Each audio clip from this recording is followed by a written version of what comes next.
clap.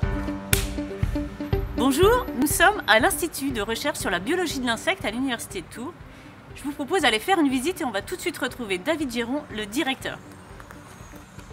Bonjour David. Bonjour, bienvenue à l'IRBI. Alors ici c'est un des derniers équipements que nous avons acquis qui va permettre de visualiser avec un ensemble de caméras qui vont regarder par les 4 angles ce qui va se passer autour des insectes lorsqu'ils vont se déplacer par exemple à la surface de l'eau ou dans l'air.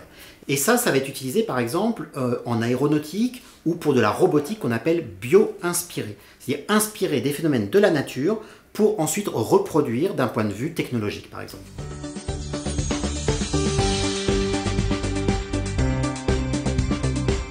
Donc là on arrive dans une des salles élevage. Tout à fait, en fait tout ça c'est des salles d'élevage du laboratoire et là on va vous montrer ce qu'il y a à l'intérieur. On a plus de 25 espèces qui sont élevées en permanence pour les besoins de la recherche. Et puis on a aussi d'autres espèces qu'on va chercher sur le terrain, aux 4 coins du monde, pour des problématiques ou des projets spécifiques. D'accord. Et donc là, on est dans la salle où se trouvent les termites, qu'on élève dans des petites boîtes comme ça, complètement hermétiques, sur des copeaux de bois. Et donc on a ici différentes colonies qui viennent de différentes localités. Et on peut ainsi reconstituer l'origine, par exemple, d'une invasion. Alors là, on est dans une partie du bâtiment qui est unique en France, qui est composée de blocs complètement autonomes dans lesquels on peut réguler complètement température, humidité, luminosité.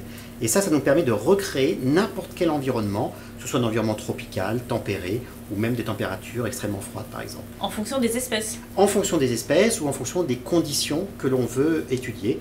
Par exemple, si on s'intéresse au réchauffement climatique, on peut simuler un réchauffement climatique. Alors ça c'est une chromatographie en phase gazeuse. Par exemple c'est comme ça qu'on va pouvoir récupérer l'odeur qu'il y a à la surface d'un insecte, par exemple un insecte social.